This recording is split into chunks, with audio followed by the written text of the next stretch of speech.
Ini sholatnya unik. Kalau Nah, itu dia. sholatnya unik. Itu dia. Karena Kita kan sholat menghadap Ka'bah orang kan kalau sholat ngadep Ka'bah. di seluruh dunia. Heeh. Kalau di dalam Ka'bah ngadep mana? Kalau di dalam Ka'bah kita ngadep ke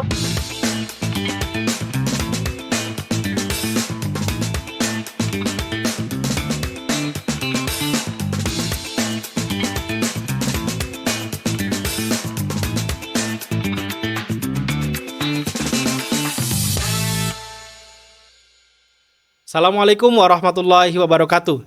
Jumpa lagi dengan episode terbaru podcast Ahlan KBRI Riyadh. Pada podcast kali ini tidak ada ceritanya di podcast lain. Topiknya sangat menarik, yaitu tentang pengalaman masuk ke dalam Ka'bah. Sudah hadir bersama kita Bapak Wakil Duta Besar, Bapak Sugiri Suparwan. Apa kabar, Pak? Waalaikumsalam warahmatullahi Selamat pagi. Selamat pagi, Pak. Gimana, Pak? Sibuk ya, Pak? Ya kalau kerja selalu ada lah. Selalu ada. Bapak ngomong-ngomong sudah berapa lama Pak di KBRI Riyadh, Pak? Saya di KBRI sudah setahun. Saya Sudah kan 1 tahun. sampai September ya, setahun lebih sebulan ya. Tiba September tahun lalu. Jadi Oh, sekarang oke. udah masuk Oktober, berarti setahun lebih dikit. Oke. Sebulan. Baik. Jadi kalau buat Bapak-bapak, Ibu-ibu lebih kenal duta besar kita, Dr. Abdul Aziz Ahmad, maka ini Pak Sugiri adalah wakil duta besar. Jadi orang nomor 2 seperti wakil presiden lah kalau di kalau di negara tuh ada presiden, ada wakil presiden. Nah, kita akan ngobrol-ngobrol tentang cerita Pak Sugiri masuk ke dalam Ka'bah, betul ya, Pak ya? Iya, alhamdulillah. Gimana Pak ceritanya kok bisa masuk ke dalam Ka'bah? Iya, ini cerita latar belakang dulu ya. Oke. Jadi sebenarnya kan di Saudi ini punya kebiasaan seremoni pencucian Ka'bah itu 2 kali dalam setahun. 2 kali. Ini meneruskan kebiasaan atau sunnah yang dilakukan oleh Nabi Muhammad Rasulullah SAW yang biasa dilakukan tuh di bulan Muharram dan di bulan Sya'ban. Jadi kalau di bulan Muharram itu karena itu menandai masuknya tahun baru ini ya, tahun Hijriyah. baru Hijriyah. Dan kalau di bulan Sya'ban itu menyambut sebelum masuknya Musim haji. Ya. Oh, Ramadan, betul. Ramadan, benar. Hmm. Ramadan. Nah, dalam hal itu diteruskanlah sunnah Nabi tersebut dengan melakukan pencucian Ka'bah selama. Cuma kalau yang acaranya besar dan mengundang duta besar asing, negara-negara sahabat, itu dilakukan pada tanggal 15 Muharram setiap tahunnya. Nah, jadi memang dulu sebenarnya prosesinya itu awalnya hanya dilakukan oleh pejabat Saudi saja.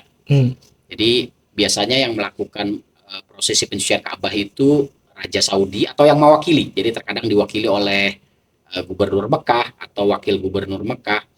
Kemudian juga didampingi oleh ada yang namanya itu Komite Haramain lah ya. Jadi itu semacam kalau istilah Arabnya itu Ar-Ri'asah al-Ammah lil Haramain Asy-Syarifain atau General Presidency for the Haramain.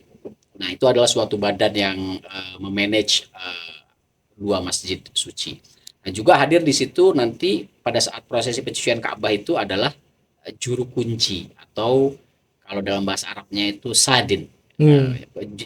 Pekerjaan juru kunci itu disebut dalam bahasa Arabnya itu sidana. Nah, kalau orangnya itu sadin.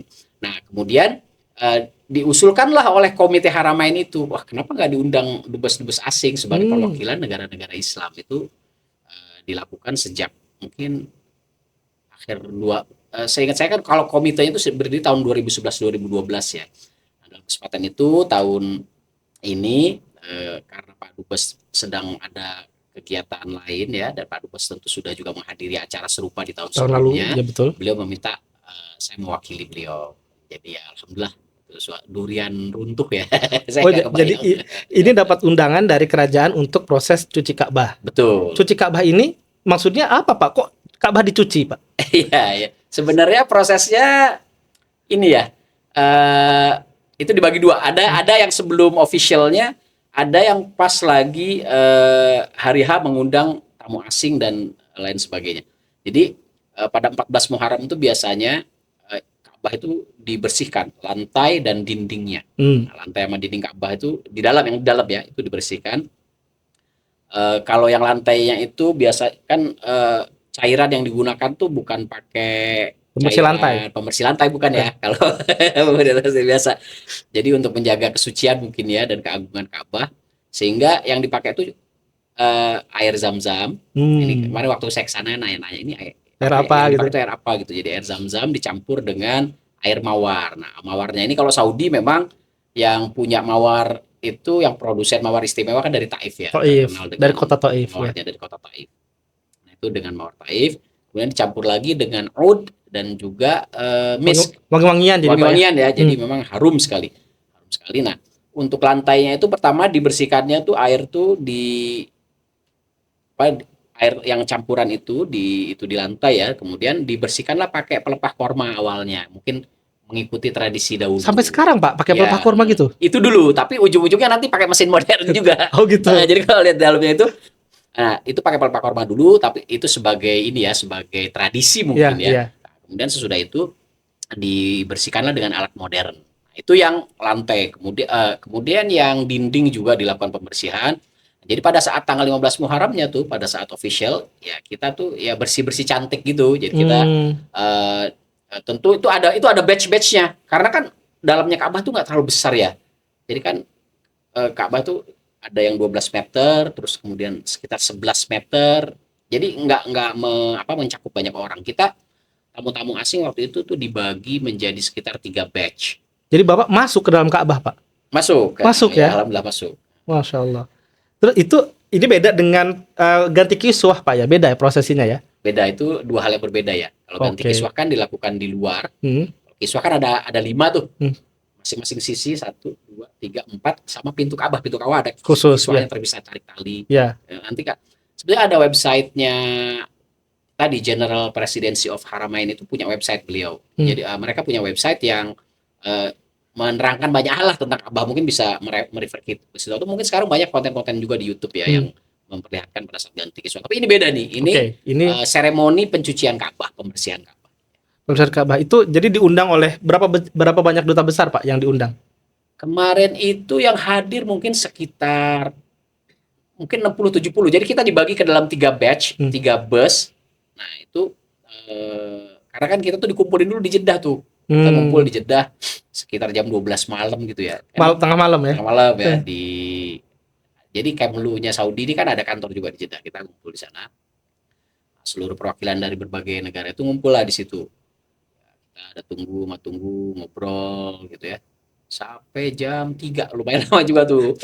Persiapannya 3 jam? Ya, nunggunya tuh lumayan lama juga tuh. Masih di Jeddah itu? Masih di Jeddah. Kita ngobrol lah sampai kehabisan bahan tuh. Sebelah saya tuh ada Dubes Yaman, sebelah kiri Dubes Aljazair tuh sampai kehabisan bahan, ngomong ini ngomong itu. Wah ya, mau pindah ibu kota, oh ya ini tuh.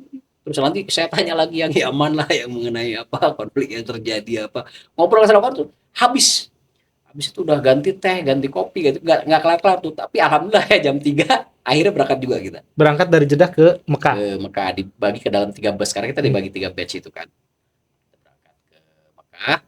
Mampirlah dulu kita di Royal Guest House. Jadi kalau di Masjidil Haram itu persis di depannya itu ada Royal Guest House. Jadi kalau raja punya tamu, menteri-menteri atau presiden atau itu di transit di situ atau bisa menginap di situ juga. Sehingga hanya jalan kaki untuk menuju ke di Jabal Qubais itu ya. Haram. Dulu sebutnya Jabal Qubais, sekarang udah jadi Royal Guest House. Oh gitu ya. Iya. Nah, kita udah ke situ tuh, masuk situ kita di screening, jadi screening ID kita, kemudian kita masing-masing dikasih badge. Kayak kalau panitia itu loh, kalau mau konser kan ada badge gitu, ada fotonya dan lain sebagainya, supaya memang pada saat udah masuk ke Masjidil Haram tuh udah clear gitu ya, sudah clear, sudah terverifikasi lah ya bahwa ini orang yang memang betul-betul diundang gitu. Kita di situ mungkin sejam lah ya, kemudian kita wudhu dan lain sebagainya. Terus kita geser ke Masjidil Haram untuk subuh berjamaah. Oke, jadi dari jam 12 ke jam 3 sampai subuh belum masuk juga? Belum masuk Ka'bah juga? Belum ya, tapi karena kita excited banget ya, ada ngantuk-ngantuk hilang juga tuh. Adrenalin, wah ini. Terus kita sholat subuh jamaah di Masjidil Haram. Nah, habis itu kita nunggu deh. Nah, kan saya terangin tadi ada batch-batch kan? Iya betul. Jadi ada batch-batch dibagi ke dalam 3 batch. Jadi saya tuh kebagian batch kedua kalau nggak salah. Jadi masing-masing rombongan tuh ada sekitar 20-an orang lah. Itu Jadi tidak sembarangan orang Pak ya bisa masuk ke dalam Ka'bah itu ya? Ya selain perwakilan dari kedutaan-kedutaan itu ada juga sebetulnya para imam-imam besar di sini, para ulama-ulama, gubernur, ya kan, pejabat tinggi dan lain sebagainya. Tapi kalau yang orang asingnya, ada juga organisasi internasional yang Oh muslim-muslim, gitu. OKI, kemudian juga Robitoh mungkin ya? Rabithah Ya. dan lain sebagainya. Jadi ada organisasi internasional juga. Tapi memang salah satu syaratnya tentunya harus yang muslim ya. Jadi nggak semua negara mengirimkan perwakilannya ke Atau acara mungkin itu. diwakili ya, misalnya dubesnya non Muslim berarti mungkin ada Ya boleh. yang Jadi wakilnya yang Muslim. kemarin tuh Prancis diwakili salah satu diplomatnya yang muslim. Ada juga yang begitu. Kemudian ada negara Eropa lainnya saya lupa ya. Itu juga sama. Jadi orangnya ntar dia terus tuh karena nggak ada lagi yang lain. Enak banget itu ya. Filipin Filipina juga. itu seks satu paling beruntung di dunia itu. Iya. Berkali-kali masuk Ka'bah. Di waktu saya ketemu, wah dia udah yang Iya, ketiga. kayaknya. Saya biasanya suka ngucapin tuh. Selamat yang masuk Ka'bah lagi gitu. Itu berarti nggak sembarangan orang Pak. Misalnya jamaah haji itu mungkin nggak sih masuk ke dalam Ka'bah? Enggak, itu kan selain acara cuci Ka'bah, setahu saya dibuka apabila ada kunjungan tamu raja ya. Jadi misalnya presiden, Kepala negara ya Pak ya. kepala negara berkunjung boleh menyampaikan permintaan khusus dibukakan. Nanti yang membuka juga ya juru kunci itu. Oke, berarti kepala syarat masuk ke dalam Ka'bah itu sekarang tuh kepala negara bisa. Ya. Dan duta besar Saudi dan Pak Sugiri berarti ya. Iya, duta besar. Saya kan wakil duta besar. Itu gimana Pak perasaan ketika sebelum Pak? Ketika misalnya mau masuk Ka'bah nih. Itu kan tadi Bapak ceritakan ada excitement. Wah, nggak ngantuk tuh. Jadi hilang ngantuknya itu. Itu boleh diceritain lagi nggak Pak? Ya, kita tuh ya Ka'bah tuh kan sesuatu banget ya. Iya. Kalau anak sekarang kan sesuatu banget tuh. Itu sejarah Ka'bah itu adalah rumah ibadah pertama yang didirikan di muka bumi ya. Jadi kalau kita baca, sebenarnya kalau teman-teman mau tahu mengenai sejarah Ka'bah dan Masjidil Haram, itu di General Presidency of Haramain tadi ada seorang researcher, seorang ahli namanya Syekh Muhyiddin Al-Hishami. Saya tuh harapkan tuh mungkin ada baiknya dari Indonesia ada juga yang mewawancarai beliau terus bikin tulisan ya, karena kita nggak tahu ya kan, pengetahuan itu kalau nggak ditulis takutnya ini. Beliau itu adalah ahli yang menangani, jadi kalau mau bikin museum Masjidil Haram atau masjid apa itu beliau sangat terlibat karena beliau researcher yang Ka'bah ini kalau menurut berbagai buku-buku yang menyebutkan bahwa Ka'bah ini kan pertama dibangun oleh malaikat yang diperintah Allah kan. Kemudian Nabi Adam, kemudian ada lagi turunan Adam, kemudian Nabi Ibrahim dan Ismail, ya kan. Kemudian setelah Nabi Ibrahim dan Ismail ada beberapa tuh di bawahnya, ada Jurhum, ada Amalikoh, Jurhum. Itu orang-orang Quraisy. Baru setelah itu Quraisy. Oh, Quraisy itu baru baru Quraisy. Setelah Quraisy Nabi Muhammad ya kan, Fathu Makkah. Kemudian habis itu sempat hancur juga kan Pak ya? Sempat diserang sama Umayyah kan. Iya. Terus dilempari sama batu-batu. Ya hancur ya. Itu terus kebakar batu yang ada apinya itu. Itu makanya dibangun lagi tuh zaman Abdullah bin Zubair. Tapi itu nggak bertahan lama tuh, 10 tahun kalau nggak salah ya. Ini saya bukan ahli ya, jadi saya nggak mau pura-pura jadi ahli juga, tapi nanti bisa dicek ya, ini hasil bacaan-bacaan aja. Tapi kalau nggak salah nggak sampai 10 tahun tuh diserang lagi sama Umayyah, sama Al-Hajjaj. Ya, Al-Hajjaj. Dihancurin lagi tuh, kebakar lagi, jadi bangun baru lagi. Nah, cuman yang nggak ada yang ikonik dari yang dilakukan oleh Abdullah bin Zubair. Yang dilakukan oleh Abdullah bin Zubair itu dulu di dalam Ka'bah tuh ditaruh tuh 3 tiang untuk menahan atapnya tuh. Di dalamnya Pak ya? Di dalam ada 3 tiang. Nanti mungkin kita bisa bicara, nanti bisa ditampilin mungkin. Nah, di dalam tuh tiang ada dibangun oleh Abdullah bin Zubair, itu baru diganti. Ini ada fotonya nih, mungkin kita bisa lihat.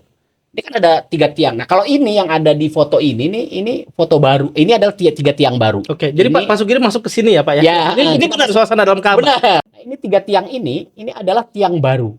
Oh, ini baru. Ini bukan yang dibikin sama Abdullah bin Zubair. Ini tiang baru itu diganti pada zamannya Raja Khalid kalau tidak salah. Kalau tidak Raja Khalid, Raja Saudi Pak ya? Raja Saudi. Sebentar saya cek dulu biar nggak salah informasinya. Itu diganti. Raja Fahad, maaf.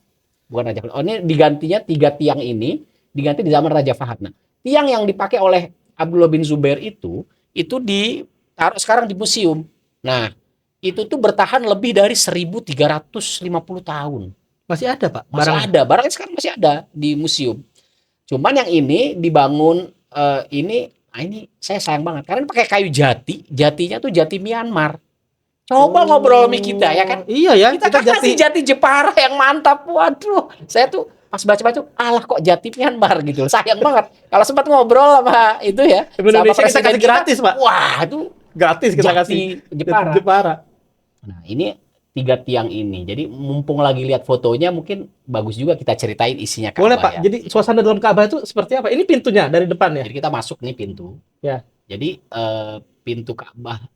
Nah, cuma pada saat kita di situ di dalam Ka'bah itu, oke, ini elemennya aja deh, elemennya dulu. Jadi ada 3 tiang. Jadi ini tiang-tiang yang baru. Nah, tiang ini menjaga atasnya.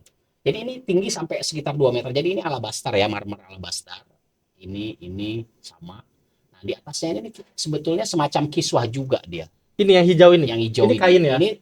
Cuman ini kan tidak high definition. Jadi sebetulnya tulisannya itu ada asmaul. Seingat saya ya, namanya juga tuh kita di dalam tuh nggak boleh 5 menit, diburu-buru. Berapa lama, Pak? Jadi kita masuk tuh hanya boleh 5 menit. Terus yang kita lakukan tuh sholat 2 rakaat. Ini sholatnya unik.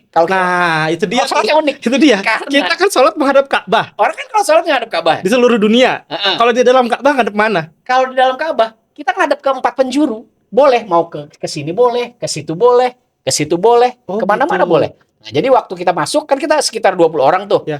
Masuk. Ambil posisi masing-masing. Sholat lah ngadep ke itu. Kebagiannya aja. Sholat.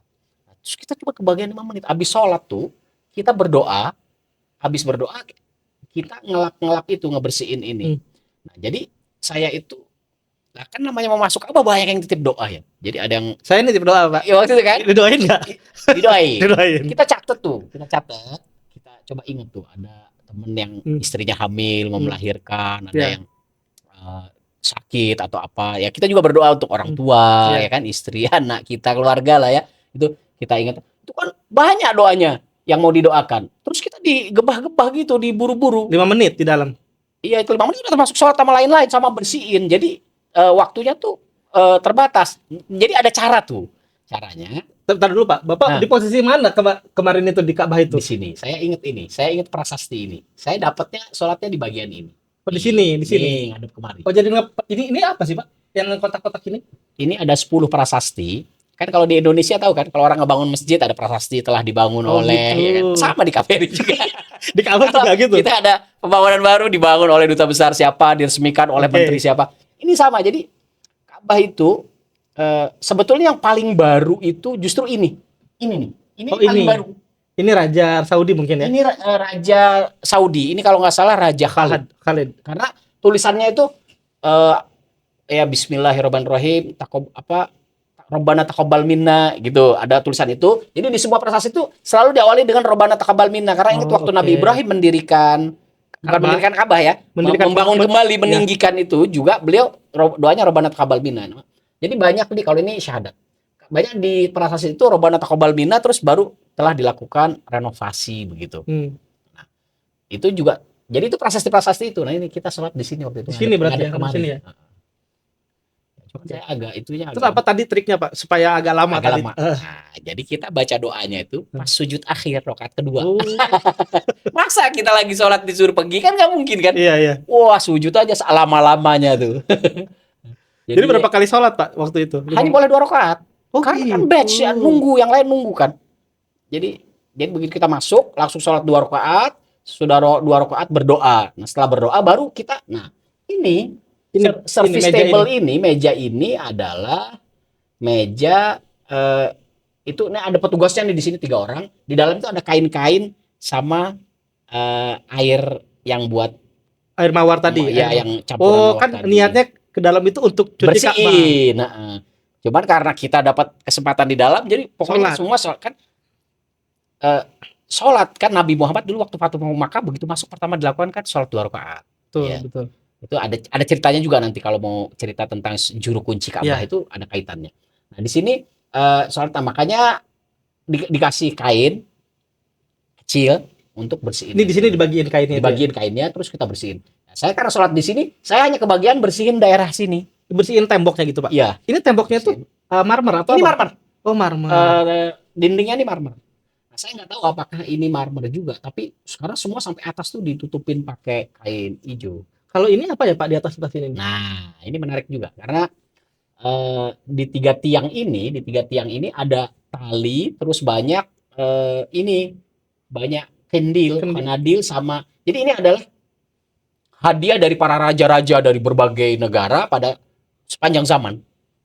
Hadiahnya kendi-kendi gini ya, Pak? Ya zaman dulu kan ya mungkin dulu ini mahal mungkin nilainya, atau mungkin karena ini sesuai untuk ditaruh di Ka'bah gitu sebagai hiasan Ka'bah.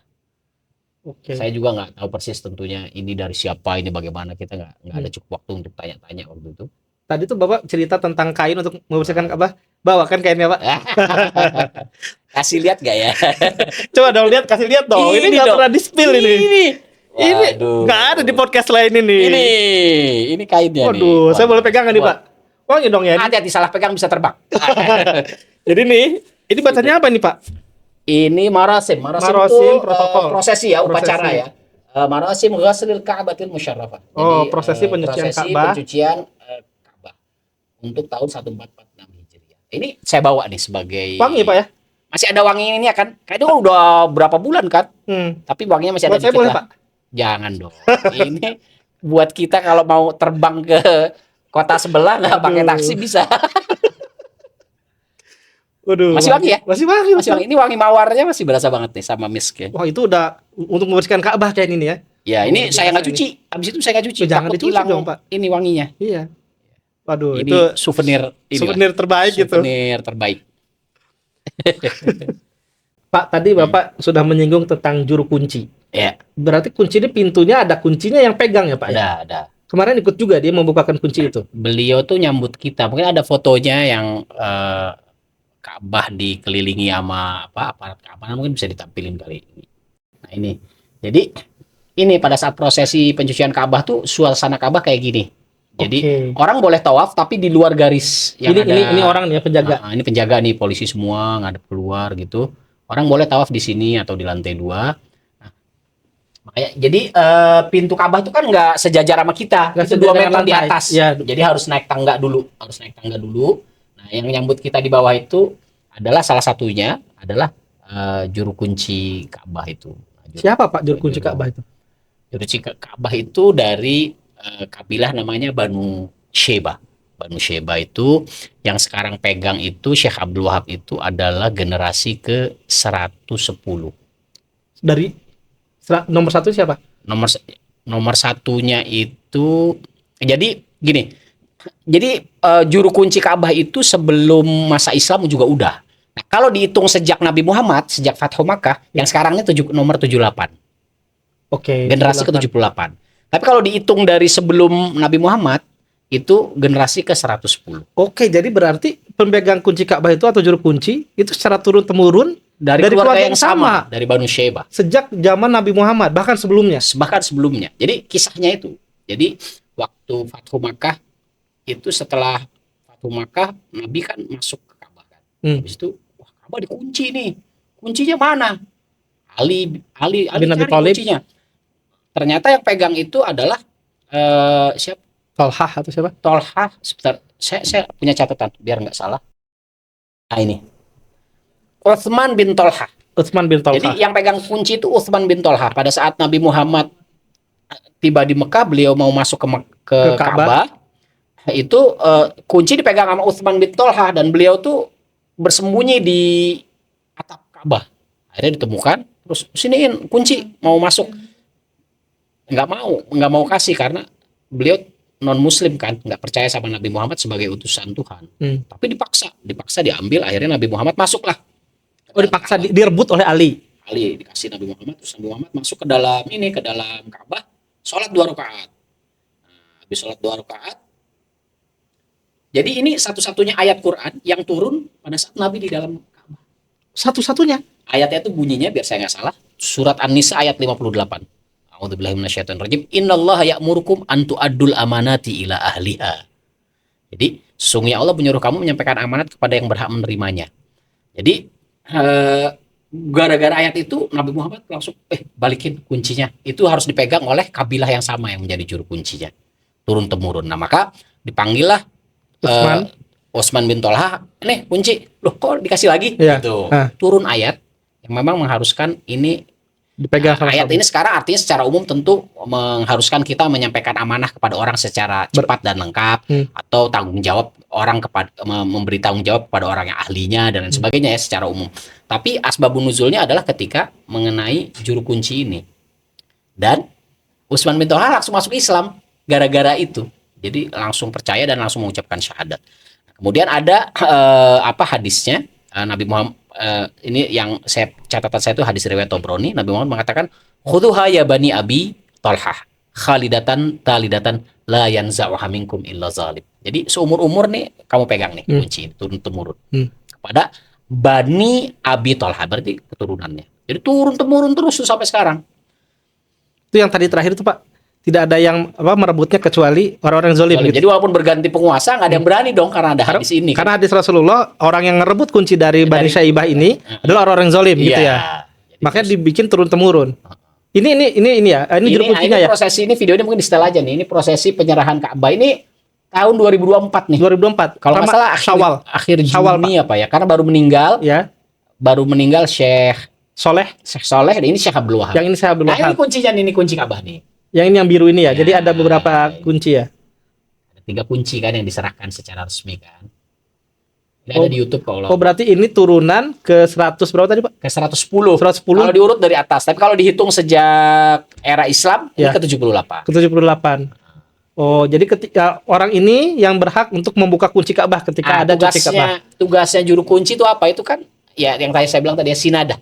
Jadi sanid. Beliau itu tugasnya membuka dan mengunci, terus pembersihan, mengatur pembersihan. Karena kalau dulu itu ada namanya suqya zairin, memberi air gitu, air minum. Maka semacam sebagai seperti tuan rumah lah. Ya, ini kantong kunci, ini isinya kunci ya.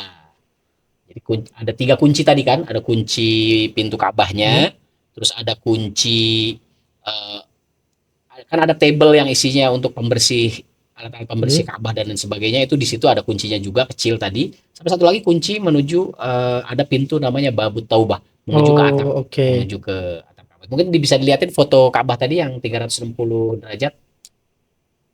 Nah, ini kan ada pintu nih. Ya, pintu kecil ini ya. Pintu kecil. Pintu kecil ada kuncinya. Nah, ini kan ada beda nih temboknya di ujung karena isinya ada tangga menuju ke atap. Oh, rooftop gitu ya. Jadi Ka'bah ada rooftopnya. Dan salah satu alasan dan di atap tuh kan ada talang air tuh kalau dilihat di Google aja, di atas tuh ada talang air kan dulu zamannya Utsmani pernah dibangun ulang gara-gara ya roboh gara-gara air ya. Air di atas cuma kebanjiran, makanya dinaikin jadi 2 meter di atas tanah ininya, pintunya sama atasnya juga ditaruh talang air. Nah, untuk itu ada akses dari sini nih. Ini ada pintu. Oke, mungkin ini yang terakhir, Pak. Kita bukan sekali 2 kali mendengar ada berita bahwa WNI itu ditangkap. Misalnya ada yang ditangkap ketika tawaf, mungkin ada yang karena dia bawa bendera atau spanduk tertentu. Itu mungkin ada himbauan dari Bapak. Ya, sebetulnya tadi cuma mukadimah aja ya kita cerita Ka'bah. Sebetulnya isi utamanya ini kita ingin memberi himbauan ya kepada WNI. Jadi akhir-akhir ini seringkali kita mendapati WNI yang mengalami masalah gitu karena ketidaktahuan saja mungkin, karena sebetulnya sudah ada edaran yang diberikan kepada seluruh kedutaan asing untuk memberi himbauan bahwa, dan ini edaran juga bersifat umum, bahwa kalau di area Ka'bah itu tidak boleh ada foto bersama, apalagi menggunakan spanduk apapun, mau politik atau misalnya travel agent apa gitu. Nggak boleh, Pak ya? Ya. Selama ini tetap ada sih saya lihat yang istilahnya curi-curi gitu ya, maksudnya ya diem-diem gitu gimana nggak ketahuan gitu. Tapi ya mungkin dilakukan dengan lebih hati-hati. Ya kita paham juga sebetulnya kan masing-masing kita ingin punya memori ya untuk bisa bukan tiap hari kita bisa ke tanah suci, apalagi ke Ka'bah ya, Baitullah. Jadi dilakukan dengan bijak lah, jangan berkelompok, pakai apa namanya, pakai spanduk. Kalau cuman masing-masing sih saya kira nggak pernah ditegur ya Kapten kalau lagi ke itu. Yang kedua juga sering banyak pertanyaan masuk mengenai menikah di Oke, penting tuh. itu kan banyak inginnya keutamaan menikah mungkin di bawah naungan Ka'bah ya. Itu sekarang ada edarannya, masalahnya ada edarannya bahwa itu dilarang baik di depan Ka'bah langsung maupun di pelatarannya. Tapi saya lihat sih ada beberapa yang di lantai 2 gitu ya atau bagaimana ya. Saya kira itu perlu kita sampaikan kepada teman-teman karena kalau ketangkep tuh lumayan lama lah prosesnya gitu. Jadi yang tadinya mau ibadah jadi menjadi terganggu kan waktunya ya, kenyamanannya dan sebagainya, harus diinterogasi, dibawa ke kantor polisi dan lain sebagainya. Ya, kalau di Saudi sendiri sebetulnya kita memang tidak boleh memoto gedung-gedung pemerintah dan gedung-gedung apa yang beberapa gedung khusus itu memang tidak boleh dipoto sembarangan. Nah, itu juga memang harus jadi perhatian. Tapi khusus untuk karena kita lagi membahas mengenai Ka'bah ini, saya kira dua himbauan itu harus dinilai ya, harus diketahui oleh teman-teman WNI baik yang mukim di Saudi atau juga yang memang berkunjung haji dan umroh dari Indonesia. Atau untuk travel agent Pak, gimana Pak? Ya travel agent biasanya kan travel agentnya tuh yang gampang, udah biasa kan karena mereka udah biasa ya, jadi gampangin. Tapi tetap aja selalu ada masalah tuh, selalu ada aja. Sekarang udah cukup banyak berkurang karena udah banyak yang ditangkap, jadi udah banyak yang tahu. Tapi secara umum ya kita nggak bosan-bosan ya untuk mengingatkan lagi kepada masyarakat Indonesia yang ada di Saudi ataupun yang juga datang untuk haji dan umroh untuk memperhatikan dua himbauan itu supaya ya saling menjaga keamanan dan kenyamanan semua lah. Karena saya yakin ya banyak peraturan itu karena memang di Ka'bah ini kan dikunjungi oleh muslim dari seluruh dunia. Ya. Kalau tidak ada aturan yang mengatur secara strict ya kepada para pengunjung, maka akan terjadi chaos. Nah, kalau begitu akan juga mempengaruhi kenyamanan kita semua, keamanan dan kenyamanan kita semua. Ya kan? Ya kayak tadi masuk Ka'bah dijagain segitu banyak ya. Itu karena orang kan saking penasaran gitu ya, pengalaman seumur hidup, siapa tahu pengen nerobos masuk kan jadi chaotic ya. Dijagain gitu ya. Saya kira emang ada reasonnya, ada. Aturan itu dibuat karena ada alasannya Pak ya. Baik, terima kasih Bapak Wakil Duta Besar Pak Sugiri sudah ngobrol-ngobrol tentang Ka'bah. Sekali lagi ini tidak semua orang bisa punya pengalaman yang sangat berharga itu Pak. Demikian podcast Ahlan KBRI Riyadh, episode khusus tentang prosesi cuci Ka'bah. Mau tentang apa lagi topik podcast kita, jangan lupa subscribe dan komen di bawah. Demikian, assalamualaikum warahmatullahi wabarakatuh.